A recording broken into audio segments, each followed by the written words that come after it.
ಯಾರ ಲೈಫಲ್ಲೂ ಯಾವ ಟೈಮಿಗೂ ಏನು ಕೂಡ ಆಗ್ಬೋದು. ಆ್ಯಂಡ್ ಅದು ಬರೀ ಅವ್ರ ಲೈಫನ್ನು ಮಾತ್ರ ಎಫೆಕ್ಟ್ ಮಾಡುತ್ತಾ ಅಥವಾ ಅವ್ರ ಸುತ್ತಮುತ್ತ ಇರೋರನ್ನ ಎಫೆಕ್ಟ್ ಮಾಡುತ್ತಾ? ಆ್ಯಂಡ್ ಯಾಕೆ ಹಿಂಗಾಗತ್ತೆ? ನಮಗೆ ಮಾತ್ರ ಯಾಕೆ ಹಿಂಗಾಗತ್ತೆ ಅಂತ ನಾವು ಅನ್ಕೊಂತೀವಲ್ವಾ, ಅದೇ ನಮ್ದು ದೊಡ್ಡ ತಪ್ಪು ಅನ್ಸುತ್ತೆ. ಬಿಕಾಸ್ ನಾನು ಯಾಕೆ ಇದೆಲ್ಲ ಹೇಳ್ತಿದ್ದೀನಿ ಅಂದರೆ, ಇವಾಗ ಜಸ್ಟ್ 5 ಮಿನಿಟ್ಸ್ ಮುಂಚೆ ನಾನೊಂದು ಸೀರೀಸ್ ಮುಗಿಸ್ದೆ. ಸೀರೀಸ್ ಅಂತ ಹೇಳೋಕ್ಕಾಗಲ್ಲ, ಬಿಕಾಸ್ ಅದರಲ್ಲಿ 4 ಎಪಿಸೋಡ್ ನೆಟ್ಫ್ಲಿಕ್ಸಲ್ಲಿದೆ, ಅಡಾಲಸೆನ್ಸ್ ಅಂತ. ನಿನ್ನೆ ಕೆಲಸ ಬೇಗ ಮುಗೀತು. ಸುಮ್ಮನೆ ಕುತ್ಕೊಂಡು ಟೈಮ್ ಪಾಸ್ ಇನ್ಸ್ಟಾಗ್ರಾಮ್ ನೋಡೋಬೇಕಲು, ನೆಟ್ಫ್ಲಿಕ್ಸ್ ಹೋಗ್ಬಿಟ್ಟು ಏನಾದರೂ ನೋಡೋಕ್ಕೆ ಮೂವಿ ನೋಡೋಕ್ಕೆ ಸಿಗುತ್ತಾ ಅಂತ ನೋಡ್ತಿದ್ದಾಗ ಟಾಪ್ ಲಿಸ್ಟಲ್ಲಿ ಟಿ ವಿ ಶೋಸಲ್ಲಿ ಇದ್ವಾಯ್ತು ಅಡಾಲಸೆನ್ಸ್ ಅಂತ. ಕವರ್ ಪಿಕ್ಚರ್ ತುಂಬ ಇಂಟ್ರೆಸ್ಟಿಂಗ್ ಆಗಿತ್ತು, ಹೋಗಿ ನೋಡಲೇಬೇಕು ಅನಿಸ್ತು. ಸ್ಟಾರ್ಟ್ ಮಾಡಿಕೊಂಡೆ. ಇದ್ದಿದ್ದು 4 ಎಪಿಸೋಡ್, 45 ನಿಮಿಷದಿತ್ತು. ಯೂಶ್ವಲಿ ನಾನು ತುಂಬ ಮೂವೀಸ್ ನೋಡ್ತೀನಿ, ಸೀರೀಸ್ ಎನಿ ಟೈಮ್, ಯಾವಾಗಲೂ. ಅಂದರೆ ನನ್ನ ಥರ ಥಿಯೇಟರಿಗೆ ಹೋಗಿ ನೋಡೋಕ್ಕಿಂತ ಥರ ಸೀರೀಸು ಮೂವೀಸ್ ಎಲ್ಲ ಮೊಬೈಲಲ್ಲಿ ನೋಡೋಕ್ಕೆ ಇಷ್ಟಪಡ್ತೇನೆ. ಬಿಕಾಸ್ ನನಗೆ ಯಾವ ಟೈಮಿಗೆ ಬೇಕೋ ಆ ಟೈಮಿಗೆ ನೋಡೋಕ್ಕಾಗತ್ತೆ, ಅರ್ಧಕ್ಕೆ ನಿಲ್ಸೋಕ್ಕಾಗತ್ತೆ, ಬೇಡ ಅಂದರೆ ಬಿಟ್ಟು ಬರೋಕ್ಕಾಗತ್ತೆ. ಇವೆಲ್ಲ ಮೇ ಬಿ ಅದು ಲಾಕ್ಡೌನೆಲ್ಲ ಸ್ಟಾರ್ಟ್ ಆಗಿದೆ ಅನ್ಸುತ್ತೆ. ಎನಿವೆ, ಸೊ ಸ್ಟಾರ್ಟ್ ಮಾಡಿಕೊಂಡೆ ನೋಡಲಿಕ್ಕೆ. 45 ನಿಮಿಷದ ಒಂದು ಎಪಿಸೋಡು. ಯೂಶ್ವಲಿ ನಾನು ಸ್ಕಿಪ್ ಮಾಡ್ತೀನಿ, ನನಗೆ ಇಷ್ಟ ಆಗಿರೋ ಪಾರ್ಟ್ ಮಾತ್ರ ನೋಡ್ತೀನಿ. ಬಟ್ ಈ ಸೀರೀಸು ಸ್ಟಾರ್ಟ್ ಮಾಡಿದಾಗ ನಂದು ಏನೂ ಎಕ್ಸ್ಪೆಕ್ಟೇಷನ್ಸ್ ಇರಲಿಲ್ಲ, ಅಥವಾ ಹಿಂಗಿರ್ಬೋದು ಹಂಗಿರ್ಬೋದು, ಯಾವ ಜಾನರ್ ಅಂತಲೂ ಗೊತ್ತಿರಲಿಲ್ಲ ನನಗೆ. ಸ್ಟಾರ್ಟ್ ಮಾಡಿದೆ, ಟ್ರಸ್ಟ್ ಮೀ, 4 ಎಪಿಸೋಡ್ ಮುಗಿಸೋ ತನಕ ನಂಗೆ ಸಮಾಧಾನ ಇರಲಿಲ್ಲ. 4 ಎಪಿಸೋಡು ಒಂದು ಸಲನೂ ನಾನು ಫಾರ್ವರ್ಡ್ ಮಾಡಿ ನೋಡಿಲ್ಲ. 10 ಸೆಕೆಂಡ್ಸ್ 20 ಸೆಕೆಂಡ್ಸ್ ಫಾರ್ವರ್ಡ್ ಮಾಡಿ ನೋಡಲ್ಲ. ಅಷ್ಟು ಐ ವಾಸ್ ಸೋ, ಅಂದರೆ ಅದ್ರೊಳಗೆ ಎಷ್ಟು ಇನ್ವಾಲ್ವ್ ಆಗಿದ್ದೆ ಅಂತ ಹೇಳಿದ್ರೆ, ಸ್ಟಾರ್ಟ್ ಮಾಡುವಾಗ ಶುರು ಮಾಡಿಕೊಂಡೆ ಫಸ್ಟ್ ಎಪಿಸೋಡು ಒಂದು ಇದು ಕ್ರ್ಯಾಕ್ಸ್ ಇದು ನೀನಿರ್ದ ಕುರ್ಕುರೆ ಥರದ್ದು ಒಂದು ಪ್ಯಾಕೆಟ್ ಇಟ್ಕೊಂಡೆ, ಕ್ರ್ಯಾಕ್ಸ್ ಅಂತ. ಕ್ರ್ಯಾಕ್ಸಿಂದ ಹಂಗೆ ಇದೆ, ಖಾಲಿ ಆಗಿಲ್ಲ. ಬಟ್ ಮೂವಿ ಅಂತೂ, ಸೀರೀಸ್ ಅಂತೂ ಆಗ್ತದೆ. ಏನು ಸಖತ್ತಾಗಿ ಮಾಡಿದ್ದಾರೆ ಅಂದರೆ, ಓ ಮೈ ಗಾಡ್. ಸ್ಟೋರಿ ಸ್ಪಾಯ್ಲರ್ ಅಲರ್ಟ್ ಅಂತ ಏನಿಲ್ಲ, ತುಂಬ ಡಿಫ್ರೆಂಟ್ ಆಗಿದೆ. ಎಲ್ಲರೂ ಒಂದ್ಸಲ ನೋಡಲೇಬೇಕಂದ್ರೆ, ಎಸ್ಪೆಷಲಿ ಅಂದರೆ ಹೇಗಂದರೆ, ನೀವಿವಾಗ ತುಂಬ ಈ ಥರ ಏನೋ ಟ್ವಿಸ್ಟ್ ಆ್ಯಂಡ್ ಟರ್ನ್ಸ್ ಎಕ್ಸ್ಪೆಕ್ಟ್ ಮಾಡ್ತಿದ್ರೆ, ಅಥವಾ ಏನೋ ಒಂದು ನೆಕ್ಸ್ಟ್ ಎಪಿಸೋಡ್ ಏನೋ ದೊಡ್ಡದೇನೋ ಒಂದು ತೋರಿಸ್ಬಿಡ್ತಾರೆ, ಏನೋ ಒಂದು ಆಗ್ಬಿಡುತ್ತೆ ಅಂತೆಲ್ಲ ಎಕ್ಸ್ಪೆಕ್ಟೇಷನ್ಸ್ ಇದ್ರೆ ನಾನು ಸಜೆಸ್ಟ್ ಮಾಡ್ತೀನಿ, ನೋಡಲೇಬೇಡಿ, ನಿಮ್ಗೆ ಇಷ್ಟ ಆಗಲ್ಲ. ಜಸ್ಟ್ ಇದು 4 ಎಪಿಸೋಡು ಒಂದೇ ಹದದಲ್ಲಿ ಹೋಗುತ್ತೆ. ಅಂದರೆ ಈ ಥರ ಫ್ಲಕ್ಚುಯೇಷನ್ಸ್ ಎಲ್ಲ, ತುಂಬ ನಗಾಡ್ತೀರಾ ಒಂದ್ಸಲ, ಆಮೇಲೆ ಒನ್ ಟೈಮ್ ತುಂಬ ಬೇಜಾರಾಗುತ್ತೆ, 1 ಪಾಯಿಂಟ್ ಟೈಮಲ್ಲಿ. ಈ ಥರದ್ದು ಏನೂ ಆಗಲ್ಲ. ಇಡೀ ಮೂವಿ ಒಂದೇ ಪೇಸಲ್ಲಿ ಹೋಗುತ್ತೆ, ಇಡೀ ಸೀರೀಸ್ ಎಲ್ಲ ಎಪಿಸೋಡ್ಸು ಒಂದೇ ಪೇಸಲ್ಲಿ ಹೋಗುತ್ತೆ, ಆಯಿತಾ? ಇನ್ನು ನೋಡೋಕ್ಕೆ ಎಷ್ಟು ಮಜಾ ಬಂತು. ಆ್ಯಂಡ್ ನಾನು ಒಬ್ಸರ್ವ್ ಮಾಡ್ತಿದ್ದೆ, ಕ್ಯಾಮ್ರಾ ಆ್ಯಂಗಲ್ಸು, ಈ ಸೀರೀಸ್ ಎಪಿಸೋಡ್ ಕ್ಯಾಪ್ಚರ್ ಮಾಡಿರೋ ರೀತಿ ಇದೆಯಲ್ಲ, ನೆಕ್ಸ್ಟ್ ಲೆವೆಲ್ ಇದೆ. ಅಂದರೆ ಯಾರೋ ಆ ಎಕ್ಸ್ಪೆರಿಮೆಂಟ್ ನಾನು ಇಲ್ಲಿ ತನಕ ಬೇಗ ಯಾವುದಿದ್ರು ಇನ್ನು ಕರ್ಟನ್ ಏನೋ ಫಾರ್ಮ್ಯಾಟ್ ಅದ, ಸ್ಟ್ಯಾಂಡರ್ಡ್ ಇದೆ, ಅದೇ ಥರದ್ರಲ್ಲಿ ಯೂಶ್ವಲಿ ಮೂವಿ ತೆಗಿತಾರೆ. ಬಟ್ ಇದು ಕ್ಯಾಮ್ರಾ ಆ್ಯಂಗಲ್ ಆಗಲಿ, ಪರ್ಫಾರ್ಮೆನ್ಸ್, ಆ್ಯಕ್ಟರ್ಸ್ಗಳು ಏನು ಪರ್ಫಾರ್ಮ್ ಮಾಡಿದ್ದಾರೆ, ಇದೆಲ್ಲ ಹೇಳೋದ್ರಿಂದ ಒಂಚೂರು ಸ್ಟೋರಿ ಲೈನ್ ಒಂದ್ಸಲ ಹೇಳ್ಬಿಡ್ತೀನಿ. ಸ್ಪಾಯ್ಲರ್ ಅಲರ್ಟು ಅಥವಾ ನಿಮ್ಮ ಕತೆ ಹೇಳಿಬಿಟ್ರೆ ನೋಡೋಕ್ಕೆ ಇಂಟ್ರೆಸ್ಟ್ ಬರಲ್ಲ, ಈ ಥರದ್ದೆಲ್ಲ ಏನೂ ಇಲ್ಲ. If you are a movie lover, you will definitely enjoy it. ಸ್ಟೋರಿನೇ ತುಂಬ ಸಿಂಪಲ್ ಇದೆ, ತುಂಬ ಅಂದರೆ ಸ್ಟೋರಿನೇ ಏನೂ ಇಲ್ಲ ಆ್ಯಕ್ಚುಲಿ, ಕನ್ಕ್ಲೂಷನ್ ಇಲ್ಲ, ಕತೆಯಲ್ಲಿ ಏನು ಕತೆ ಮುಗಿಸ್ಲಿಲ್ಲ ಅಥವಾ ಹಿಂಗೆ ಆಯಿತು ಅಂತ ಏನಿಲ್ಲ. ಜಸ್ಟ್ ಎವ್ರಿ ಎಪಿಸೋಡು ಒಂದು ಪರ್ಸ್ಪೆಕ್ಟಿವ್ ಕೊಟ್ಟಿದೆ.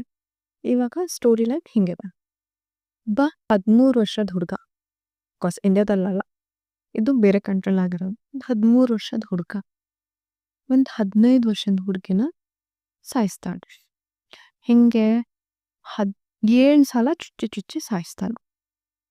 ಇಷ್ಟೇ, ಆ ಹುಡುಗಿ ಸತ್ತೋಗ್ತಾಳೆ, ಹುಡುಗ ಸಾಯಿಸ್ತಾನೆ. ಪೊಲೀಸ್ ಹತ್ರ ಎಲ್ಲ ಎವಿಡೆನ್ಸ್ ಇದೆ, ಇವನನ್ನು ಅರೆಸ್ಟ್ ಮಾಡ್ತಾರೆ, ಜೈಲಿಗೆ ಹಾಕ್ತಾರೆ. ಇಷ್ಟೇ ಸ್ಟೋರಿ. ಬಟ್ 4 ಎಪಿಸೋಡಲ್ಲಿ ತೋರಿಸಿರೋದೇನಂದ್ರೆ ಯೂಶಲಿ ಹಿಂಗೆ ತೋರಿಸ್ತಾರೆ. ಇವಾಗ ಈ ಡಿಟೆಕ್ಟಿವ್ ಮೂವಿ ನಾನು ಎಷ್ಟೊಂದು ಡಿಟೆಕ್ಟಿವ್ ಮೂವೀಸ್ ನೋಡಿದ್ದೀನಿ. ಎಷ್ಟೋ ಈ ಪೊಲೀಸ್ ಇದರಲ್ಲಿ ಮೂವೀಸ್ ನೋಡಿದ್ದೀನಿ. ಎಲ್ಲ ಎಷ್ಟೊಂದು ನೋಡಿದ್ದೀನಿ. ಬಟ್ ಯಾವ ಇದರಲ್ಲೂ ಯೂಶಲಿ ಏನು ತೋರಿಸ್ತಾರೆ ಅಂದರೆ ವಿಕ್ಟಿಮ್ ಪಾಯಿಂಟ್ ಆಫ್ ವ್ಯೂ. ಇವಾಗ ಕೊಲೆ ಮಾಡ್ದೋನ್ ತಲೆಯಲ್ಲಿ ಏನು ಓಡ್ತಾ ಇತ್ತು, ಅವ್ನು ಯಾಕೆ ಹಿಂಗೆ ಮಾಡ್ದ, ಅವಳನ್ನೇ ಯಾಕೆ ಕೊಂದ, ಈ ಥರ ತೋರಿಸ್ತಾರೆ. ಇದ್ರಲ್ಲಿ ಅದು ಏನೂ ತೋರಿಸಲ್ಲ. ನಿಮ್ಮ ಫಿಲ್ಮ್ ಎಂಡ್ವರೆಗೂ ಅವ್ನು ಯಾಕೆ ಅವಳನ್ನು ಕೊಲೆ ಮಾಡ್ದ, ಅವನ ತಲೆಯಲ್ಲಿ ಏನು ಓಡ್ತಾ ಇತ್ತು, ಇದೆಲ್ಲ ಏನೂ ಇಲ್ಲ. ನಾನು ಕೊಲೆ ಮಾಡಿರೋನು ಅಷ್ಟೆ. ಆಮೇಲೆ ಆ ಪಾಯಿಂಟ್ ಆಫ್ ವ್ಯೂ ತೋರ್ಸೋದೇ ಇಲ್ಲ. ಎಲ್ಲ ಮೂವೀಸಲ್ಲೂ ತೋರಿಸ್ತಾರೆ ಕೊಲೆಗಾರಂಗೆ ಯಾಕೆ ಕೊಲೆ ಅವ್ನ ತಲೆ ಅವ್ನ ಕ್ರೂಯಲ್ಟಿ ತೋರಿಸ್ತಾರೆ, ಅವ್ನು ಇಷ್ಟು ಕೆಟ್ಟವನು ಅಂತ ತೋರಿಸ್ತಾರೆ. ಇದ್ರಲ್ಲಿ ಅದು ಏನೂ ತೋರಿಸಲ್ಲ. ನಿಮ್ಮ ಕೊನೆ ತನಕ ನೀವು ಅನಿಸ್ತಾನೆ ಇರತ್ತೆ ಈ ಹುಡುಗ ಮಾಡಿಲ್ವೇನೋ, ಈ ಹುಡುಗ ಮಾಡಿಲ್ವೇನೋ, ಎಲ್ಲರೂ ಸುಮ್ಮನೆ ಬ್ಲೇಮ್ ಆಗ್ತಾ ಇದ್ದಾರೇನೋ ಅಂತ. ಬಟ್ ಇಲ್ಲ, ಅವ್ನು ಕೊಲೆ ಮಾಡಿದ್ದಾನೆ. ಬಟ್ ಅವ್ನ ಪಾಯಿಂಟ್ ಆಫ್ ವ್ಯೂ ತೋರಿಸೋದೇ ಇಲ್ಲ. ಇನ್ನೊಂದು ಯೂಶಲಿ ಬೇರೆ ಮೂವಿ ಡಿಟೆಕ್ಟಿವ್ ಮೂವೀಸ್ ಅಥವಾ ಈ ಕ್ರೈಮ್ ಥ್ರಿಲ್ಲರ್ ಮೂವಿಲೆಲ್ಲ ಹೆಂಗೆ ತೋರಿಸ್ತಾರೆ ಅಂದರೆ ಪೊಲೀಸ್ ಪಾಯಿಂಟ್ ಆಫ್ ವ್ಯೂ ತೋರಿಸ್ತಾರೆ.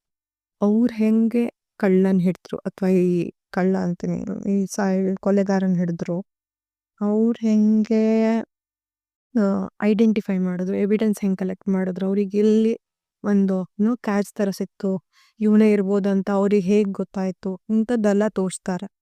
ಇದ್ರಲ್ಲಿ ಆ ಪೊಲೀಸ್ ಪಾಯಿಂಟ್ ಆಫ್ ವ್ಯೂನು ಏನೂ ಇಲ್ಲ. ಇದ್ರಲ್ಲಿ ಇರೋದು ಏನು ಗೊತ್ತಾ, ಈ ಈ ಸಣ್ಣ ಹುಡುಗ ಇದನ್ನಲ್ಲ 13 ವರ್ಷದ ಹುಡುಗ ಯಾರು ಕೊಲೆ ಮಾಡಿರ್ತಾನೆ ಅವ್ರ ಪೇರೆಂಟ್ಸ್ ಪಾಯಿಂಟ್ ಆಫ್ ತೋರಿಸಿದ್ದಾರೆ. ಅವ್ರು ಎಷ್ಟು ಸಫರ್ ಮಾಡ್ತಾರೆ, ಅವ್ರು ಅವ್ರು ಒಂದ್ಸಲಮೂ ಈ ಪೊಲೀಸ್ ಸ್ಟೇಷನ್ ಮೆಟ್ಮಾತದವರಲ್ಲ.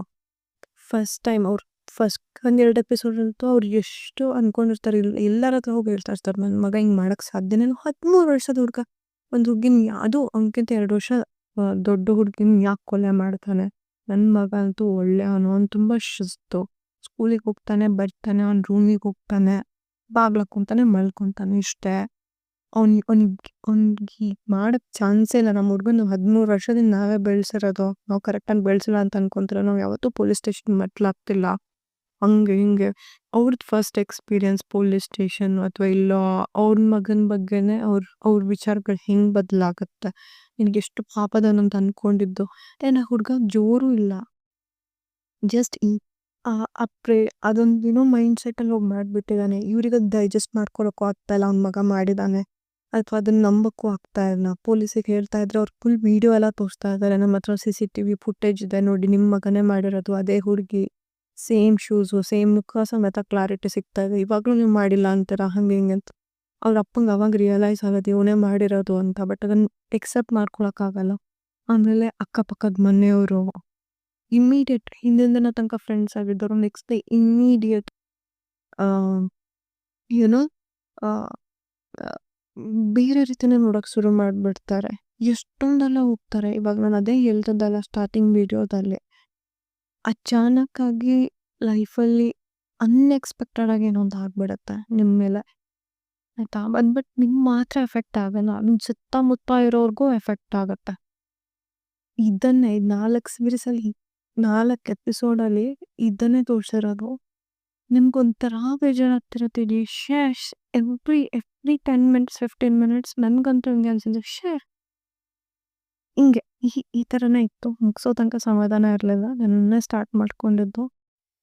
ಬಟ್ ಒಂಥರ ಬೇರೆ ಪರ್ಸ್ಪೆಕ್ಟಿವ್ನೇ ಅದು. ಮತ್ತು ಫಿಲ್ಮ್ ತೆಗ್ದಿರೋದಾಗಲಿ, ಮಾತುಕತೆ ಆಗಲಿ, ಒಂದು ಇಡೀ ಎಪಿಸೋಡಲ್ತು ಆ ಹುಡುಗ ಮತ್ತು ಒಬ್ಳು ಸೈಕ್ಯಾಟ್ರಿಸ್ಟ್ ಬಗ್ಗೆ ಒಂದು ಕಾನ್ವರ್ಸೇಷನ್ ಇದೆ. ಇಡೀ 45 ನಿಮಿಷ ಅದೇ ಕಾನ್ವರ್ಸೇಷನ್ ಫುಲ್ ಡ್ರಾಪ್ ತೆಗ್ದಿದ್ದಾರೆ. ಅಂದರೆ ಆ್ಯಕ್ಚುಲಾಗಿ ಹಿಂಗಾಗತ್ತೆ ಅಲ್ಲೋ, ಅವ್ನು ಫುಲ್ ಕಾಮಾಗಿರ್ತಾನೆ, ಅದು ತುಂಬ ಅಗ್ರೆಸಿವ್, ನಾನೇನು ತಪ್ಪು ಮಾಡಿಲ್ಲ ಅಂತಿರ್ತಾನೆ. ಎಂಡ್ ಎಪಿಸೋಡಲ್ಲಂತೂ ಇಲ್ಲ ನಾನು ಒಪ್ಕೊಂಡ್ಬಿಡ್ತೀನಿ, ಅದು ಮತ್ತು 1 ವರ್ಷ 2 ವರ್ಷ ಎಲ್ಲ ಆಗಿಬಿಡುತ್ತೆ. ಸಡನ್ನಾಗಿ ನಿಮಗೆ ಏನೋ ಒಂದು ಗಿಲ್ಟಿ ಅಂತ, ಅವನೇ ಕೊಲೆಗಾರ ಅಂತಲೂ ಇಮಿಡಿಯೇಟ್ ಇವಾಗ ಕೊಲೆ ಆಗಿ ಒಂದು 10-15 ದಿನಕ್ಕೆಲ್ಲ ಇಮಿಡಿಯೇಟ್ ರಿಸಲ್ಟ್ಸ್ ಇಲ್ಲ, ಪ್ರೊಸೆಸ್ಸೇ ವರ್ಷಗಟ್ಟಲೆ ತಗೊಳ್ಳುತ್ತೆ. ನೀವು ಗಿಲ್ಟಿನ ಇಲ್ವೋ, ಒಂದ್ಸಲ ಒಳಗೋದೆ ಅಂದರೆ ಅಲ್ಲಿ ಟಾರ್ಚರ್ಗೂ ಅಕ್ಕಪಕ್ಕ ಸೆಲ್ಸ್ ಅವ್ರು ಕೂಗೋದು, ಅದರಿಂದ ಅವನಿಗೆ ಹೆಂಗೆ ಎಫೆಕ್ಟ್ ಆಗುತ್ತೆ, ಮಾಡಿದಾನೋ ಬಿಟ್ಟಿದಾನೋ. ಬಟ್ ಯೂಶ್ವಲಿ ಏನು ತೋರಿಸ್ತಾರೆ ಗೊತ್ತಾ, ಕೊಲೆ ಆಗೋ ತನಕ ನಿಮಗೊಂದು ಪಾಯಿಂಟ್ ತೋರಿಸ್ತಾರೆ. ಇವಾಗೆಲ್ಲ ಫಿಲ್ಮ್ಸ್ ಆಗಲಿ ಕ್ರೈಮ್ ಥ್ರಿಲ್ಲರ್ ಆಗಲಿ, ಕೊಲೆ ಆಗೋ ತನಕ, ಕೊಲೆ ಆದಮೇಲೆ ಜೈಲಿಗೆ ಹೋದ್ಮೇಲೆ ಅವರೇ ಸಫರ್ ಮಾಡ್ತಾರೆ, ಈಗ ಪೇರೆಂಟ್ಸ್ ಸಫರ್ ಮಾಡ್ತಾರೆ. ವಂಡರ್ಫುಲ್. ಇಂಗ್ಲೀಷ್ ಓಕೆ ಅಂತಿದ್ರೆ ವಿತ್ ಸಬ್‌ಟೈಟಲ್ಸ್ ನೋಡ್ಬೋದು. ಬೇರೆ ಲ್ಯಾಂಗ್ವೇಜಸಲ್ಲೂ ಇದೆ. ಬಟ್ ಐ ಪ್ರಿಫರ್ ಒರಿಜಿನಲ್ ಲ್ಯಾಂಗ್ವೇಜಸಲ್ಲೇ ನೋಡಿ. ತುಂಬಾ ಅಮೇಜಿಂಗ್ ಆಗತ್ತೆ ಮೂವಿ. ಇವಾಗ ಇನ್‌ಸ್ಟಾಗ್ರಾಮಲ್ಲೆಲ್ಲ ಹೋಗಿ ನೋಡ್ತಾ ಇದ್ದೆ. ಎಷ್ಟೊಂದ್ ಜನ ಡೈರೆಕ್ಟರ್ಸ್, ಎಷ್ಟೊಂದ್ ಜನ ತುಂಬಾ ಇಷ್ಟಪಟ್ಟಿದ್ದಾರೆ. ಬಟ್ ಅಗೈನ್ ಇದರಲ್ಲಿ ಒಂದೇ ಒಂದು ಹಾಡಿಲ್ಲ ಅಥವಾ ಈ ಪ್ರಾಪರ್ ಫಿಲ್ಮ್ ಮೇಕಿಂಗ್ ಟೈಪ್ ಮಾಡಲ್ಲ. ಬೇರೆ ಫಿಲ್ಮಲ್ಲೆಲ್ಲ ನೋಡ್ತಿರ್ತೀವಲ್ಲ ಆ ಥರ ಫ್ಲಕ್ಚುಯೇಷನ್ಸ್ ಇಲ್ಲ. 4 ಎಪಿಸೋಡು ಒಂದೇ ಥರ. ಅದೇ ಥರ ನಿಮ್ಮ ಮೈಂಡ್ ಸೆಟ್ಟು ಹೋಗ್ತಾ ಇರತ್ತೆ. ನೀವು ನೋಡ್ತಾ ನೋಡ್ತಾ ಹಿಂಗಾಗ್ಬಿಡ ಕೆಲವ್ರ ಲೈಫಲ್ಲಿ ಹಿಂಗೂ ಆಗ್ಬಿಡುತ್ತಲ್ವಾ. ನಮ್ಮ ಲೈಫೇ ಎಷ್ಟೋ ಬೆಟರು, ಅಟ್‌ಲೀಸ್ಟ್ ನಾವೊಂದು ಶಿಸ್ತಲ್ಲಿದ್ದೀವಿ. ಏನೋ ಎಕ್ಸೈಟಿಂಗ್ ಆಗಿಲ್ಲ ಅನ್ನೋದು ನಿಜ. ಬಟ್ ಏನೋ ಒಂದು ಈ ಥರದ್ದು ಇವೆಂಟ್ಸು ಆಗಿಲ್ಲ ಅಲ್ವಾ. ಎಷ್ಟು ಸ್ಯಾಮ್ ಗಾಡ್ ಅಂತ ಈ ಥರದ್ದು ಇದಕ್ಕೆ ಹೋಗ್ಲೇಬಾರ್ದು ಅಂತ ಒಂದು ಹಾರ್ಟ್ ಫೀಲಿಂಗ್ ಬರುತ್ತೆ. ನಾನಂತೂ ತಗೋಲಿ ಎಂಜಾಯ್ ಮಾಡಿದೆ. If you are a movie enthusiastic you should to watch it. ನೆಟ್‌ಫ್ಲಿಕ್ಸಲ್ಲಿ ಅವೈಲೇಬಲ್ ಇದೆ. ಲಿಮಿಟೆಡ್ ಸೀರೀಸ್ ಗೊತ್ತಿಲ್ಲ ತೆಗಿತಾರೋ ಇಲ್ವೋ ಅಂತ ಬರೀ ಇರೋಷ್ಟ್ರೊಳಗೆ. ಆ್ಯಂಡ್ ಒಂದೇನಂದರೆ ಈ ಥರ ಮಧ್ಯ ಡ್ರಾಪ್ ಮಾಡ್ಕೊಂಡು ನೋಡಬೇಡಿ. ಒಂದೇ ಸ್ಟ್ರೆಚ್ಚಲ್ಲಿ ಅಂದರೆ ಈ ಥರ ವೀಕೆಂಡ್ಸಲ್ಲಿ ಎಲ್ಲೂ ಹೋಗಲ್ಲ, ಮನೇಲೆ ಕುತ್ಕೊಂತಿರಲ್ಲ. ಆವಾಗ ಒಂದೇ ಸ್ಟ್ರೆಚ್ಚಲ್ಲಿ ನೋಡಿ ಮುಗಿಸ್ಬಿಡಿ. ದ್ಯಾಟ್ ಈಸ್ ಹೌ ಅಂದರೆ ಫುಲ್ ಎಸೆನ್ಸ್ ನಿಮ್ಗೆ ಅದ್ರದ್ದು ಸಿಗುತ್ತೆ. ಈಗ ಅರ್ಧಂಬರ್ಧ 30 ನಿಮಿಷ ನೋಡಿ ಇನ್ನೊಂದು 2-3 ದಿನ ಬಿಟ್ಟು ಇನ್ನು ಕಂಟಿನ್ಯೂ ಮಾಡ್ತೀನಿ ಆ ಥರ ಎಲ್ಲ ಮಾಡೋಕ್ಕೆ ಹೋಗ್ಬೇಡಿ. ಕೂತ್ರೆ ಮುಗಿಸ್ಬಿಡಿ. 45 ಒಂದು ಫಿಲ್ಮ್ ನೋಡ್ದಂಗೆ ಅನ್ಸುತ್ತೆ. ಬಿಕಾಸ್ 45 ನಿಮಿಷ ಇದೆ. ಆಲ್ಮೋಸ್ಟ್ ಒಂದು 3 ಅವರ್ಸ್ 3.5 ಅವರ್ಸ್ ಬರುತ್ತೆ. ಒಂದು ಮೂವಿ ನೋಡ್ದಂಗೆ ಆಗತ್ತೆ. 4 ಎಪಿಸೋಡ್ ಟೈಪ್ ಕೊಟ್ಟಿದ್ದಾರೆ ಬಿಟ್ಟರೆ 4 ಪರ್ಸ್ಪೆಕ್ಟಿವ್ಸಲ್ಲಿ ಕೊಟ್ಟಿದ್ದಾರೆ. ಅದು ಬಿಟ್ಟರೆ ನೀವು ಒಂದೇ ಸ್ಟ್ರೆಚಲ್ಲಿ ಆರಾಮ್ಸೆ ಮುಗಿಸ್ಬೋದು. ಸ್ನ್ಯಾಕ್ಸ್ ಸಿಕ್ಕೊಳಕ್ಕೆ ಹೋಗ್ಬೇಡಿ. ಬಿಕಾಸ್ ಖಾಲಿ ಆವಾಗ ನಿಮ್ಮ ಮೈಂಡ್ ಸೆಟ್ ಹೆಂಗಿರುತ್ತೆ, ಅಯ್ಯೋ ಪಾಪ ಹಿಂಗಾಗ್ಬಾರ್ದಿತ್ತು, ಹಂಗಾಯ್ತಲ್ಲ ಶೇ ಅಂತಲೇ ಇರುತ್ತೆ. ಸೊ ನಿಮ್ಗೆ ಏನೋ ತಿನ್ಬೇಕು ಅನ್ಸಲ್ಲ. ಆರಾಮಾಗಿ ಯಾವುದೇ ಡಿಸ್ಟರ್ಬೆನ್ಸ್ ಇಲ್ಲದೆ ಕೂಲಾಗಿ ನೋಡಿ. ನಿಮ್ಗೆ you will really enjoy.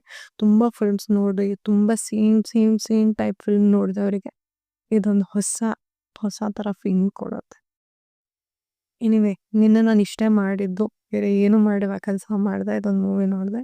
But at least I didn't waste it. ಇದೊಂಥರ ಚೆನ್ನಾಗೇ ಅನ್ಸ್ತು ನಂಗೆ. End of the day I was feeling good. ಏನೋ ಒಂದು ಕಲಿತೆ, ಏನೋ ಒಂದು ಬೇರೆ ಪರ್ಸ್ಪೆಕ್ಟಿವ್ ಆಲೋಚನೆ ಮಾಡಿದೆ. ನನ್ನ ತಲೆಗೆ ಅಟ್ಲೀಸ್ಟ್ ಕೆಲಸ ಕೊಟ್ಟೆ ಅಂತ ನಂಗೆ ಖುಷಿ ಆಯಿತು. ಎನ್ನೋದು ಇಷ್ಟ ಇತ್ತು. ಇವತ್ತೇನು ಕತೆ ಅಂತ ನಾಳೆ ಹೇಳ್ತೇನೆ. ಓಕೆ ಬಾಯ್.